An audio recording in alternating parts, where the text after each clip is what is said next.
जय गुरु.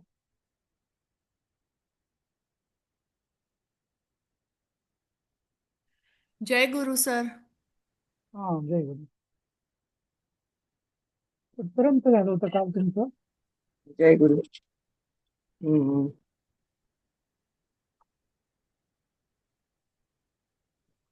आता मी तुम्हाला राष्ट्रीय संस्कृत संस्थान. हो हो, बघितलं. सर मी शेवटचे 10 मिनिटं नव्हते त्यामुळे नाही मला माहिती. अच्छा. अं, मी सांगते.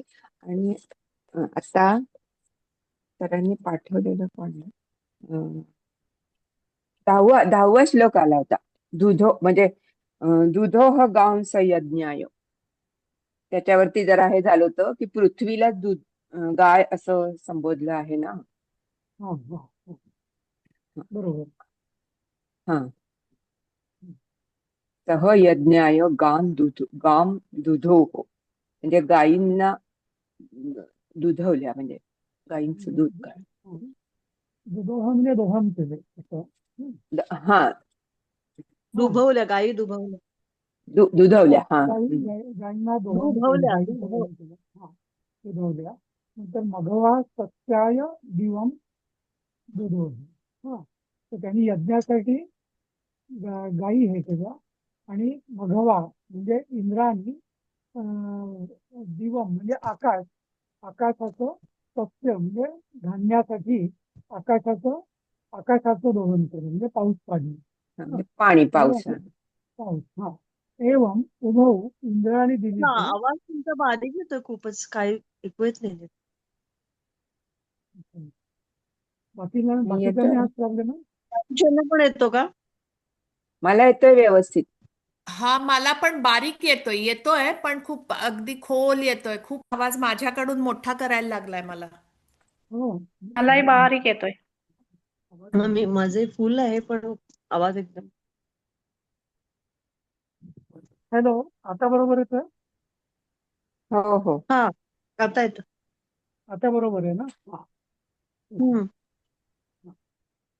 तर सस्याय मघवा दिवम संपत विनियमेन उभौ जगतुर भुवनद्वयम्. आता ही कल्पना कशी आहे की आपल्या धर्मानुसार मनुष्य देवांना यज्ञ करून देवांना आहुती देतो, देवतांना. देवता मनुष्यांवर संतुष्ट होऊन त्यांना त्यांच्यावर पर्जन्य वगैरे देतात. हा, आणि त्यांना समृद्ध करतात. असं मनुष्य देवांना समृद्ध करतात, देवता मनुष्यांना समृद्ध करतात. असं म्हणून हो जगतुर हो. भुवनद्वयम्. द्वयम. म्हणजे हा, तर अशी ती संकल्पना आहे. हा, यज्ञासाठी म्हणजे यज्ञ कोणासाठी? मनुष्यांसाठी, आपल्या देवतांसाठी. पण यज्ञात हा आपण आहुती देतो. हा. हो. हा. आणि इंद्राने धरण्यासाठी आकाशाचं दोहन केलं म्हणजे पाऊस पाडला.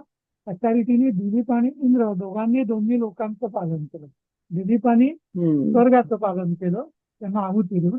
आणि इंद्राने पृथ्वी लोकाचं पालन केलं, योग्य तसा पर्जन्य वर्षाव करून. तरी सर पृथ्वीचं दोहन केलं हा कन्सेप्ट नाही, मला अजून जरा झेपत नाहीये. ते तर हा, बोला. पल्लवी काय बोला. हा, ते दिलीपनी एक पाठवलं होतं म्हणजे आपल्या दिलीपनी पाठवलं होतं की हो, पृथ्वीला पण गाईला पृथ्वी गायीचंच हे म्हणतो असं. म्हटलेलं आहे. हा, हा, की गाईचं रूप. तिच्याकडनं आपल्याला सगळं मिळत असतं, निसर्गाकडनं, पृथ्वीच्या. म्हणून म्हणजे गायींच्या दुधापासून मग तूप वगैरे आणि त्या सगळ्या आहुती ज्या यज्ञात दिल्या जातात नाही, असं कसं आहे वर्णन कसं आहे. आहे नाही, कसं आहे की हा. पृथ्वी ही इनफॅक्ट एकदा असं झालेलं आहे काहीतरी अभ्यास. उपनिषदांमध्येच कथा आहे की पृथ्वी ही गायीचं रूप घेऊन ऋषींकडे, ब्रह्मदेवाकडे गेली, असं काहीतरी आहे. म्हणजे पृथ्वी आणि गोमाता हे एकच. तसं एकच. हा. हा, म्हणजे जशी गाय हा आपल्याला सगळं देत असते, बरोबर, हो. तसंच पृथ्वी सुद्धा आपण तिचं दोहन करत असतो म्हणजे काय, तिला एक्सट्रॅक्ट करत असतो. वेगवेगळ्या हम्म. रूपात. तसं तर बरोबर. आपण हं. म्हणजे जमिनीची मशागत करून त्यात धान्य पिकवून आपण तिच्यातनं धान्य, धान्य हा काढतो. धान्य हा हो काढतो. हा मग हो तर हा ते पृथ्वीच्या दोहन केल्याने तूप नाही मिळणार आपल्याला. ते तर गाय देणार. डायरेक्ट हा बरोबर. हा हा हा ते पण गाय डायरेक्ट. चरते, पृथ्वीवर चरते ती, म्हणजे असं. हा पण पण पृथ्वीवर गायी सरपणार. नंतर मुख्य म्हणजे धान्यासाठी, धान्यात म्हणजे यज्ञामध्ये फक्त धान्याच्या आहुती नसतात ना. समिधा हो असतात, इंधन असतात, हो बाकी पण हो वेगवेगळ्या धान्यांच्या आहुती असतात. तर त्या सगळ्या काष्ट. आहुती, हं. हं. तर त्या सगळ्या आहुतींनी आपण यांना, किंवा इव्हन करू म्हणजे भात वगैरे असतो त्याच्या आहुती असतात नाही का. तर हो हे हो सगळं हो शेवटी मिळतं कुठून हा माणसाला? पृथ्वीकडे. तर वनस्पतींपासून नाही का. आणि वनस्पती हो कुठनं निर्माण होतात? पृथ्वीकडून. पृथ्वी. बरोबर. हो म्हणजे म्हणजे ते आपण वनस्पती कशा निर्माण करतो, तर पृथ्वीचं एक्स्ट्रॅक्शन करून, दोहन करणे म्हणजे एक्स्ट्रॅक्ट करणे. जसं गायींना हो स्तन दोहून तिची आपण दूध काढतो, तसंच पृथ्वीला आपण निचोडून आपण तिच्यातनं फळ, धान्य वगैरे वगैरे काढतो आपण. आणि अगदी इव्हन पुढे जाऊन म्हटलं तर दगड, माती, खनिज हे सगळं पृथ्वीतनच अगदी मिळतं. अगदी अगदी हो, खनिज वगैरे सगळे म्हणजे धातू सुद्धा. हा आता माझा क्लास चालू आहे. हा तर जे काय म्हणजे पाहिजे ते सगळं आपण सगळं मिळतं. जमिनीतनच, हा दोहन. जमिनीतच जमिनीत सगळं सगळं मिळतं म्हणजे हा सगळं मिळतं. पृथ्वीवर बरोबर. म्हणजे मिळतं. ह्या ना त्या त्यामुळे ते रूपाने पृथ्वी. पृथ्वीचंच या ना त्या पृथ्वीचंच रूपाने पृथ्वीच हा आपल्याला देते. हं. हा राईट. हा हे तर एक कसं आहे ना. श्लोक याच्यामध्ये मला मिळाला की हा गौरीति हा पृथिव्यां नामधेयं यद दूरम हा गता भवती हा यच्चास्यां भूतानि गच्छन्ति. म्हणजे पृथ्वीला गौ म्हणतात कारण ती स्वतः दूर दूर पसरलेली आहे, गतिशील आहे, किंवा हं, तिच्यावरती बरोबर. सर्व प्राणी संचार करतात. हं, हे वैयाकरण आणि कसं. यास्काचार्य यांच्या निरुक्तमध्ये आहे म्हणे. ओके. हं, हं. हा अच्छा. हं. हो ह्याने तर पाठवलं होतं ते ग्रुपवर. हो हा तर म्हणजे गो या शब्दाचे 2-3 अर्थ होतात. एक गाय, दुसरी पृथ्वी, तिसरं इंद्रिय, हा पण अर्थ होतो. हं. तर इंद्रियांची तुम्हाला मी तसंही गोष्ट आपण सांगू. धरणी आठ माता, दहा आठ दहा अर्थ आहेत धरणी त्याचे. माता म्हणतोच ना हो आपण तसंही. हो हो म्हणजे गायीचे तसे ते दिले, म्हणजे वेदवाणी, सरस्वती, सूर्यकिरण, हं, हं. ज्ञानेंद्रिये, असे भरपूर अर्थ, जल, दिशा, वज्र वगैरे. अच्छा. बरोबर. हं. ठीक आहे. तर इथं या हं. श्लोकाचा अर्थ समजलं. कळलाय ना सगळ्यांना, त्या गोष्टीने. हो हा हो हा सवेलाव प्रवलयाम परीक्षितसागराम परिखी कृत. अनन्यशासनामुर्वी प्रकाशयितपुरीमिव. सहा म्हणजे तो. हा वे हा वेलाव प्रवलयाम परिस्थितृतसागराम अनन्य शासनाम उर्वीम एकपुरीम इव प्रकाश. प्रकाश म्हणजे त्यांनी शासन केलं. एकपुरी म्हणजे एका नगर, जसं एक नगर असंच त्यांनी त्याचं शासन केलेलं आहे. हा सर असं. आवाज खूप बारीक येतो. ऐकू येत नाही. तुम्हाला येतोय का? बाकीच्यांना येतोय ना, बरोबर येतोय किंवा मला. मला प्रॉब्लेम नाहीच. काहीतरी अडचणी तुझ्या ह्याच्यात काहीतरी सेटिंग मध्ये हेडफोन प्रॉब्लेम लावून आहे. केलं, हेडफोनला प्रॉब्लेम येत नाही खरं ते. मे बी ना हेडफोनच नुसत्या लावा मोबाईल सगळ्यात. वरती. हा ते त्याने आपल्या आजूबाजूच्या लोकांचाही थोडं डिस्टर्बन्स होत नाही, आता आता त्यांनाही डिस्टर्ब होत झालं. नाही. हा मध्येच तर बारीक होतो एकदम. हा हं, हं. तर नाही, पण तुझा हेडफोन आहे का की कसं? नाही ब्लूटूथ आहे. नाही हेडफोन, नाही ब्लूटूथचाच हेडफोन आहे का पण म्हणजे? हां. हा हो आहे ना, म्हणजे हेडफोन लावते. आहे ना तसं. हा हेडफोन हो लावला की ते मग लावते. काही प्रश्न नाही येणार. हो हा ब्लूटूथचा किंवा ते कनेक्टेड म्हणजे हार्ड वायर असलेला तरी तो उलट मला तर तोच आवडतो. ब्लूटूथ पेक्षा तो हा आवडतो. हा फक्त ब्लूटूथ मध्ये एवढं असं आहे की मोबाईल बाजूला ठेवून आपण फिरू शकतो, थोडं एवढाच फरक आहे. हा हा हा हा हा तर नाही इथं वेला त्यातून म्हणजे काय? नाही नाही असू दे बोला. तेच बाकीचे आवाज येत नाहीत असं आहे. हा हा बघते. तेच. हा तर हा प- प- परिखा म्हणजे परीख ज्याला आपण म्हणतो म्हणजे खंदक. हा तर समुद्र म्हणजे जणू असा खंदक गोल, आणि पृथ्वी, संपूर्ण पृथ्वी ही जणू त्याची एक नगरी.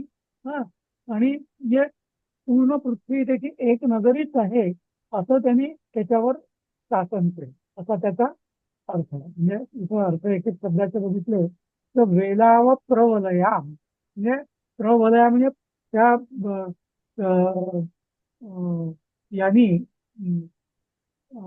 समुद्र तट जो आहे त्यांनी जणू त्याला वलय केलेलं आहे.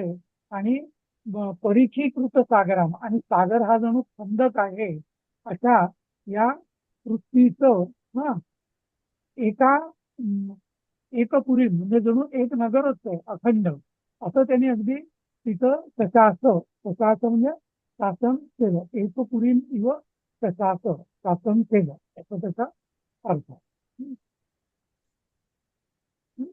परिचीकृत सागर हा यस्य, परिची म्हणजे ज्याला आपण खंदक म्हणतो तसं खंदक म्हणजे सागराने जणू जिच्या भोवती खंदक बांधलेला आहे अशी ती परिचीकृत सागरा असं.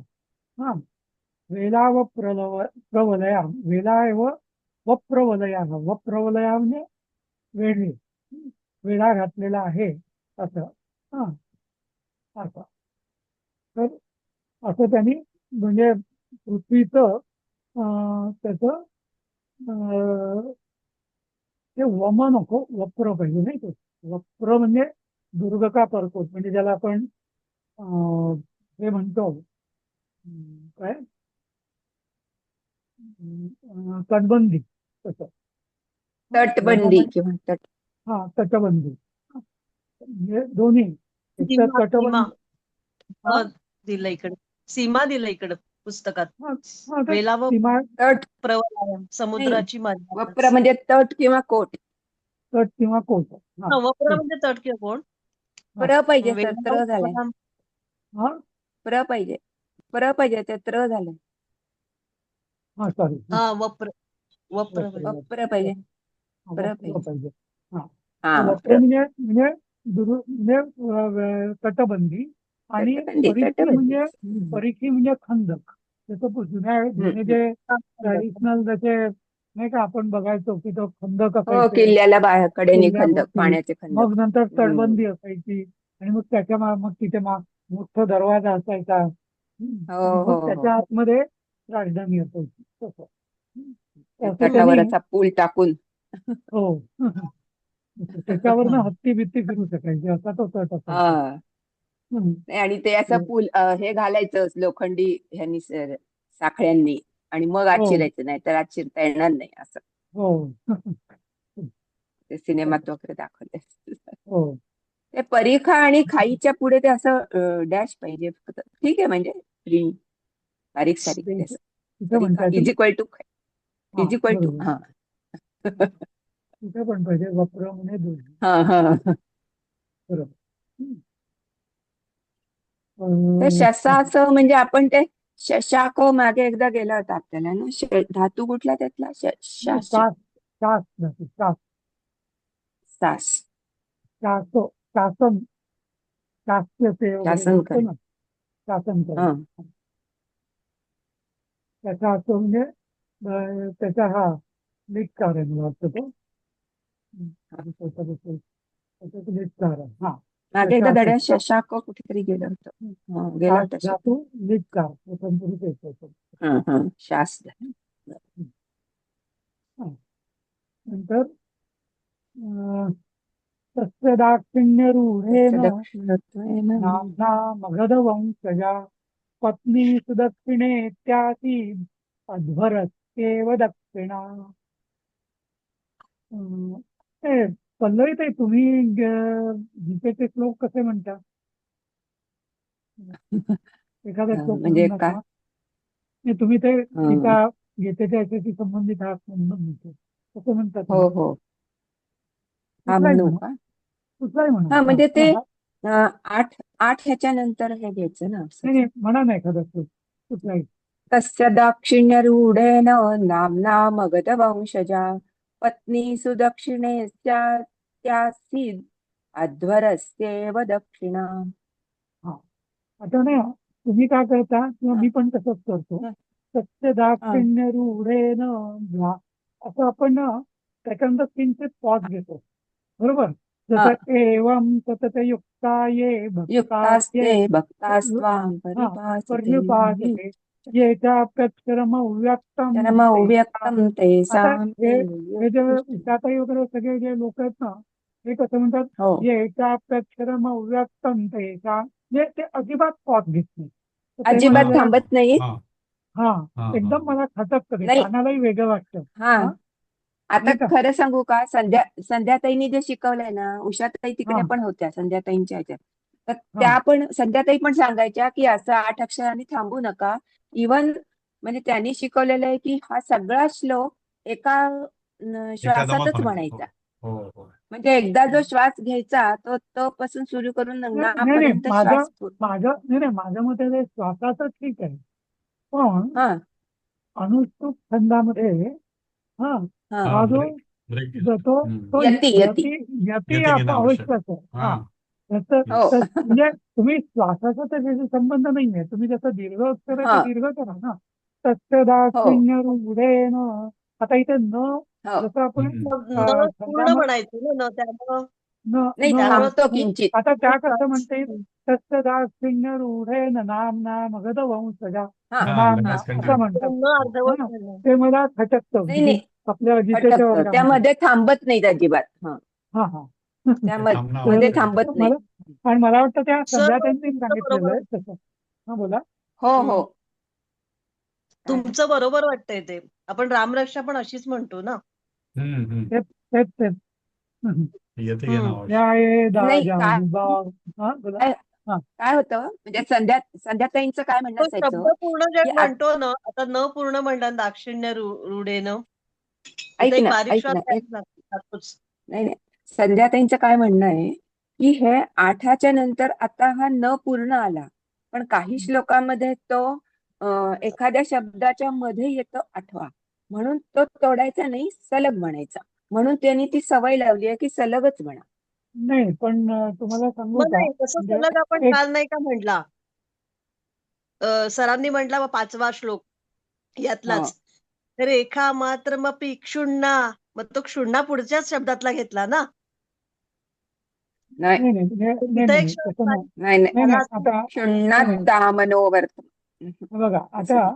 आता पुढचं आपण क्षुण्णा बघू. दामनो आत्मन परम सवेलाव हम्म. प्रवलयाम परीक्षित सागराम प्रवलयाम याम. अनन्यशा आता इथे ना हा कारण काय माहितीये का अनुष्टुप छंदामध्ये ना हा आता इथे हम्म. दुधोगांच यज्ञाय सत्याय असं इतकं फास्ट नको म्हणाला असं माझं म्हणणं. हा इथे हा हा हा हा दुधोगांच यज्ञाय सत्याय मघवादिवम संपद्री हो, असं म्हणायचं म्हणजे. असंच आणि म्हणा. हा नाही का असं म्हणजे हो. आता इथे बघा प्रजानां विनयाधानात् द्रक्षणात्. आता इथे मी पॉज नाही घेते ग आणि र जोडतोच आहे. प्रजानां विनयाधानात् रक्षणात् धरणादपि सपिता पितरस्तासां केवलं जन्म हेतवा तासां हम्म, केवलम असं हम्म, म्हणजे हम्म, हम्म, हम्म, थोडस हम्म. म्हटलं तर यती आहे म्हटलं तर किंचित हा, म्हणजे त्यांना अवकाश दिलाय आपण थोडा तिथं असं. हो हो, हम्म. बरोबर. असं एकदम त्यांना नाही तो ऍब्रॉप्ट शब्द वाटतं म्हणजे थोडस. तो शब्द सर पूर्ण म्हटलाय ना, आणि हा पुढचं लगेच घेतलंय असं. म्हणजे तो शब्द पूर्ण घेतलाय 8 आता त्या अक्षरानंतर कसं म्हणतात सांगतो मी. आणि मग पुढचं सपिता म्हणलं. सपिता पितर सासां केवलज्ञ असं तिथे सासां केवल असं म्हणजे त्या साम हा, म्हणताना असं थोडं घाई जोडूनच येतं. असं वाटतं. मग घाई करतात असं. जोडून. हा मग असं म्हणजे कानाला थोडं मला हा खटकतं कदाचित. हा पण मी मग बघितलं गीता परिवाराचं मी बघितलं तर गीता परिवार हा. माझ्यासारखंच म्हणतं असं. हो, म्हणजे ह्याचं ना, गोरखपूरचे नाही दिल्लीचे गोरखपूर नव्हे. गीता. नाही नाही गीता परिवार हे गोविंदगिरींचे स्वामी गोविंदगिरींचे. ओके. हा, कारण त्यांनी हा थोडस हल्ली म्हणजे असं मी ऐकलं की त्यांनी त्या ह्याच्यावरती भर देऊ नका तुम्ही त्या अक्षरांच्या यंग वगैरे म्हणण्याच्या असं. हा तसं ते योग्य वाटून गेलं. नाही नाही असं तसं नाही. त्याने कुठेतरी.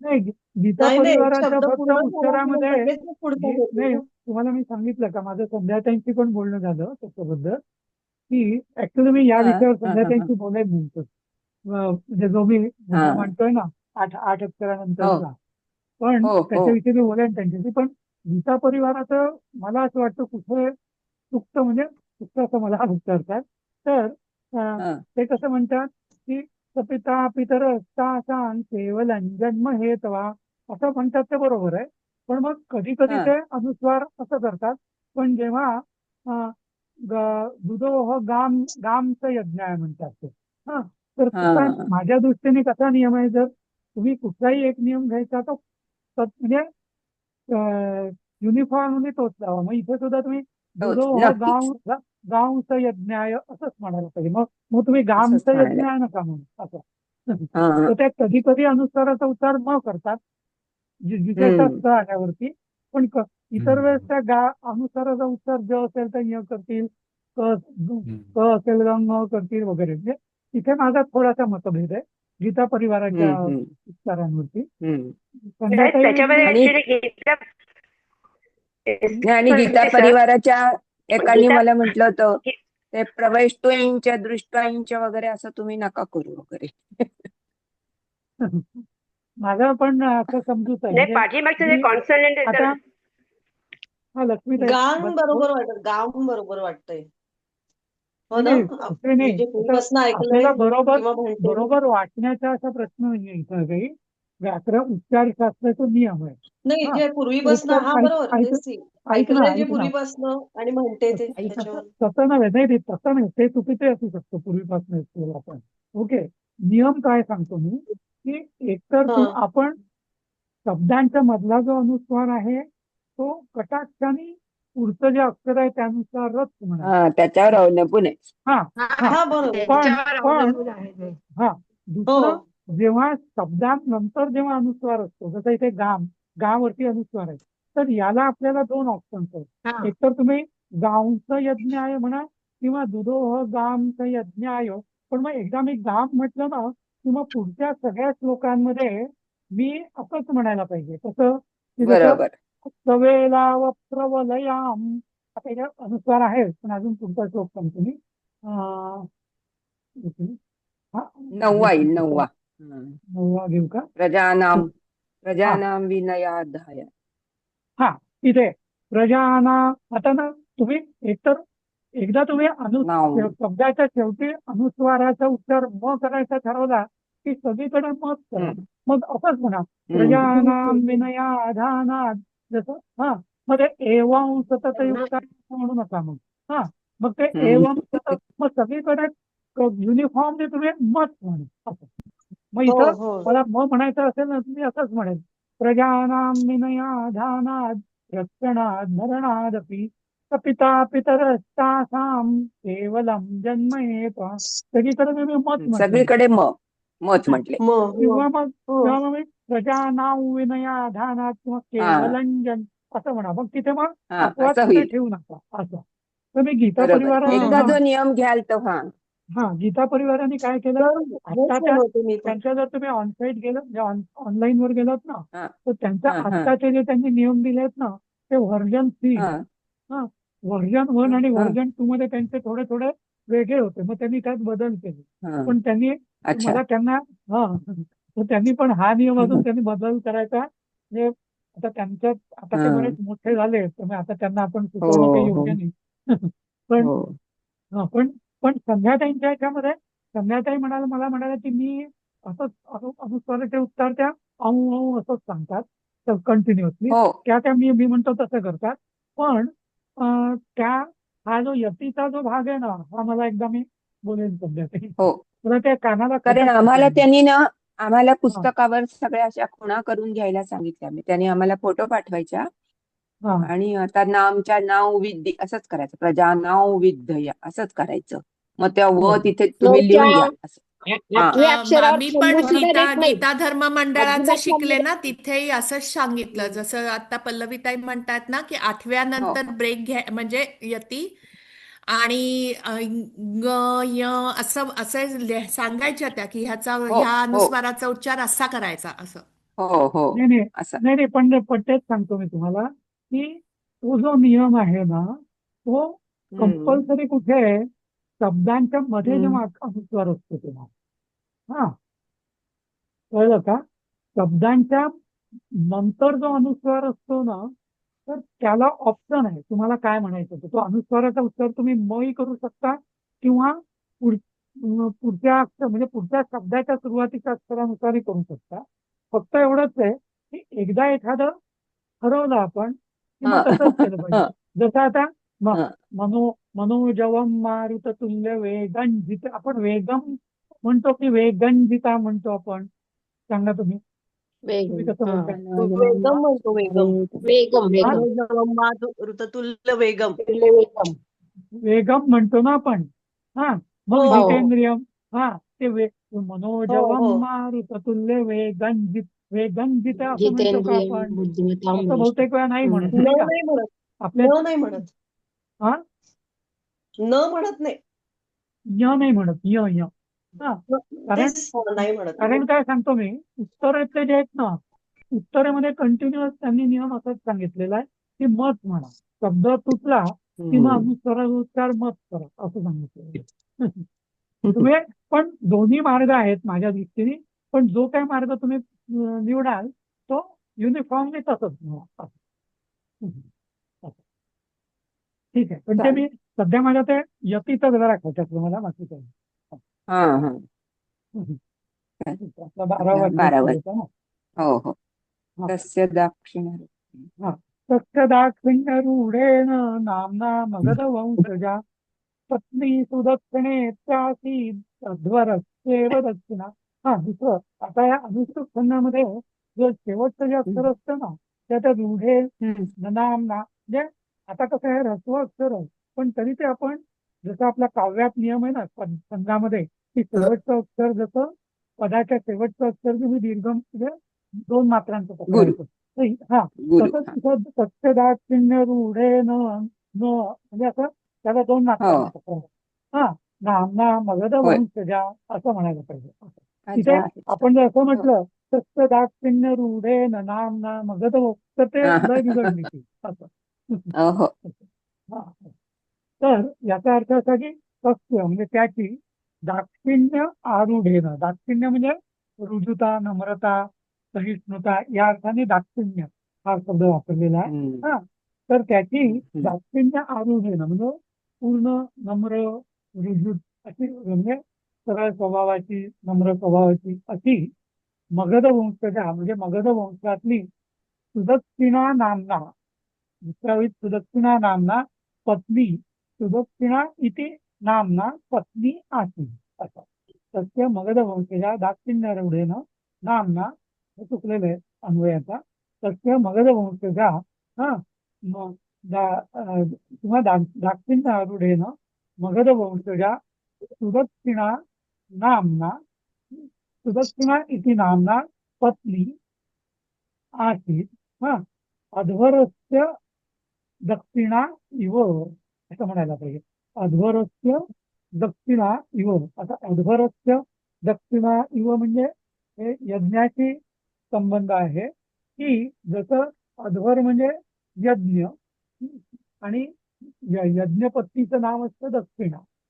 हे मी मागे तुम्हाला सांगितलंय का कधी की कुठलाही यज्ञ जो असतो असं म्हटलं जातं की यज्ञाचं जे पुण्य आहे ते दक्षिणा दिल्याशिवाय त्या यज्ञाचं फळ फळ म्हणा पुण्य म्हणा ते मिळत नाही. कारण का की ती जी दक्षिणा असते ती दक्षिणा दिली योग्यता ब्राह्मणांना ऋत्विजांना वगैरे वगैरे तरच त्या यज्ञाचं आपल्याला फळ मिळतं. म्हणून त्या यज्ञपत्नीचं नाव दक्षिणा. यज्ञपुरुष आणि यज्ञपत्नी दक्षिणा.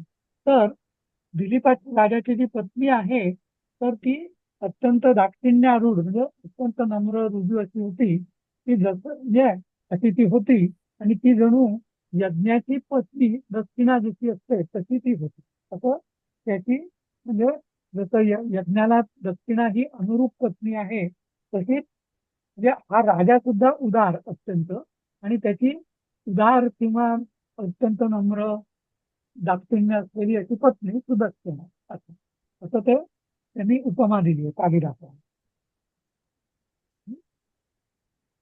समजलं? सर एक प्रश्न हो विचारू सर. हा. हा. म्हणजे थोडासा आध्यात्मिक प्रश्न आहे पण दक्षिणा दिल्याने एक्झॅक्ट काय इंडिकेट करायचंय आपल्या शास्त्राला? हम्म. मला ते म्हणजे विश्वामित्र यज्ञामध्ये आपण आहुती देतो म्हणजे काहीतरी आपण स्वतःची गोष्ट आहे ती देऊन त्याग करतो, हम्म. बरोबर. म्हणजे त्यागाची भावना लक्षात येते आणि ती आपण यज्ञ पुरुषा प्रित्यर्थ करतोय. पण हम्म. दक्षिणेला देऊन सिम्बॉलिकली आपल्या धर्माला काय सांगायचंय? त्याला काय सांगतो मी. त्याचं उत्तरही झाल्यासारखं नाही का होणार? त्या नाही नाही जो ऐका यज्ञ सांगतोय आपला. ऐका ऐका हा बरोबर आहे. हा मी सांगतो तुम्हाला ती विश्वामित्र आणि राजा हरिश्चंद्र आणि विश्वामित्राची गोष्ट माहितीये, आठवत असेल हो. आपल्या पाठी झाला होता होय, का होय. ती व्हायचं आहे अजून कोविड मध्ये येईल आता तो कदाचित. हो तो असा पाठ आहे की हरिश्चंद्राला स्वप्नात विश्वामित्र ऋषी म्हणतात तुम्हाला सगळं तुझं दान कर, बरोबर. मग तो राजा जागा झाल्यावर तो विश्वामित्र येतात म्हणतात दे आता मला सगळं. मग राजा सगळं देतो. विश्वामित्र म्हणतात ठीक आहे हे सगळं तू दिलं, आता एवढं तू म्हणजे त्याग केला तू. दान दक्षिणा, दान हे वेगळं दक्षिणा ही वेगळी. ओके. तर दक्षिणा ही ज्याने विधी सांगितला, ज्यांनी आपल्या पतीने आता दक्षिणामध्ये यज्ञामध्ये ना जेव्हा राजा यज्ञ करतो तेव्हा काही ऋत्विज असतात ते ऋचा म्हणतात. काही जे होता म्हणजे हवन करणारा असतो ते यजुर्वेदी ब्राह्मण असतात, ते होता असतात. आणि उद्गाता सामवेदी जे असतात ते उद्गान करतात. हा आणि अथर्ववेदी ब्राह्मण असतात ते त्याची प्रोसिजर बघतात. हा असं म्हणजे 4 वेदांचे ब्राह्मण तिथं यज्ञामध्ये असतात.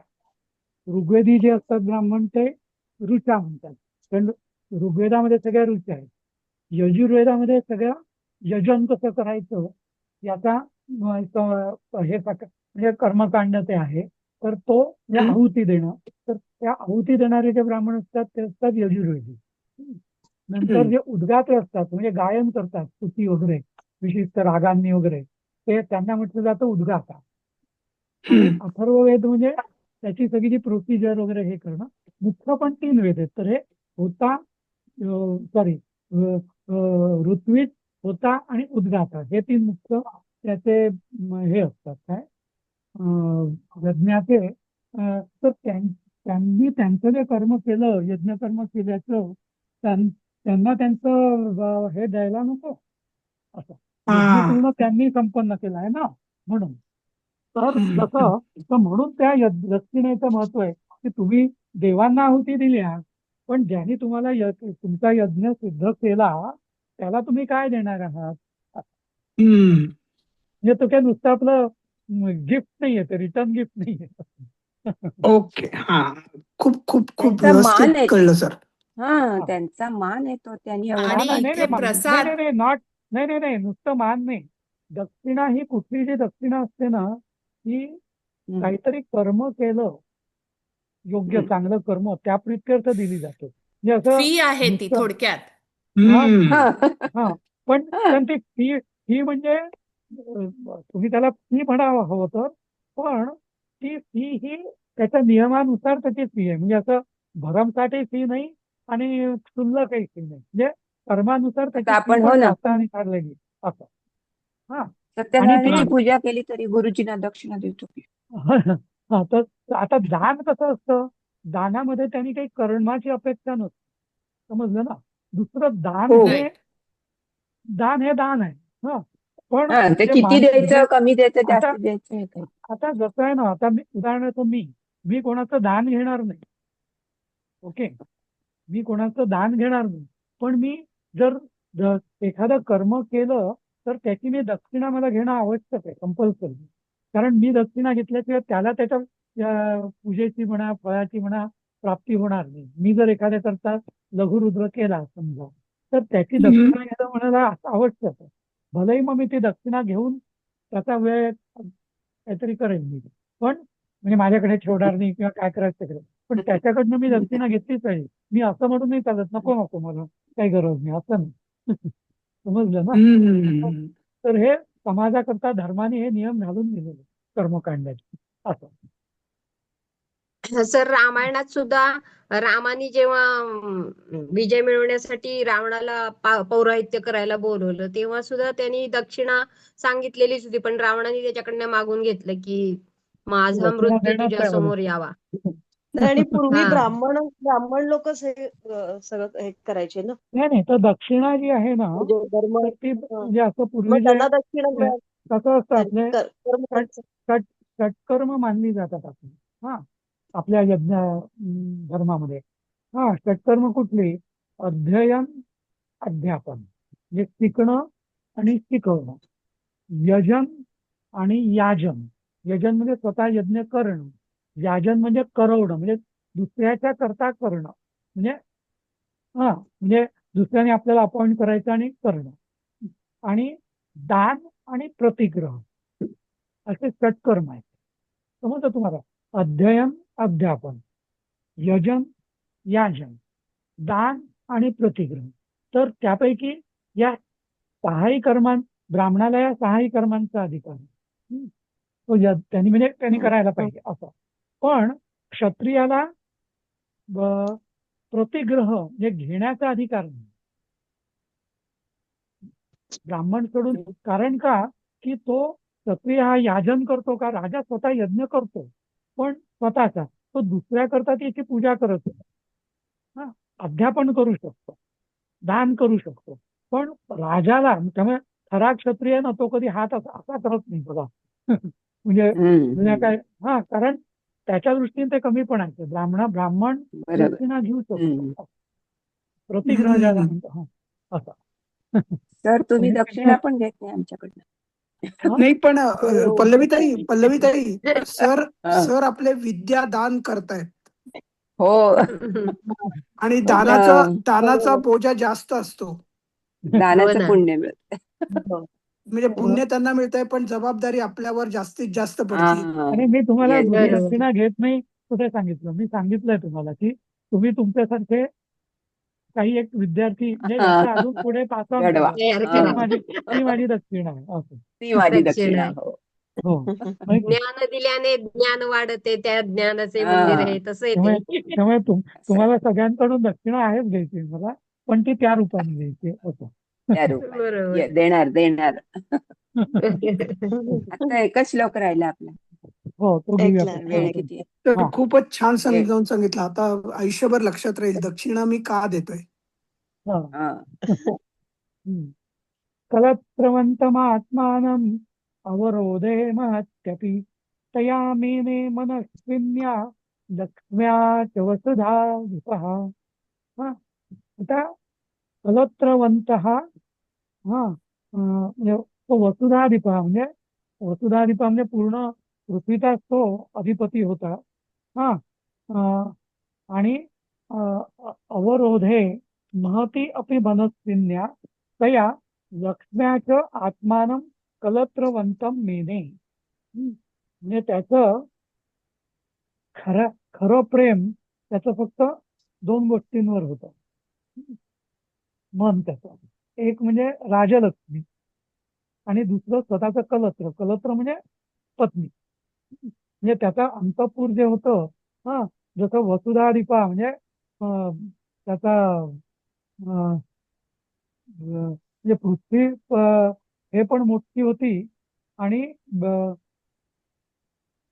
इथं वसुधाधिपः अवरोधे महती अपि मनस्विन्या.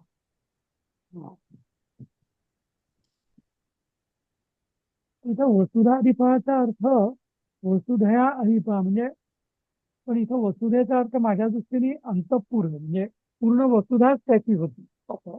हा, पण त्याच्या खरं त्याचं प्रेम जे होतं ते राज्यलक्ष्मी, लक्ष्मी म्हणजे राजलक्ष्मी, आणि दुसरं आत्मानम कलत्रम.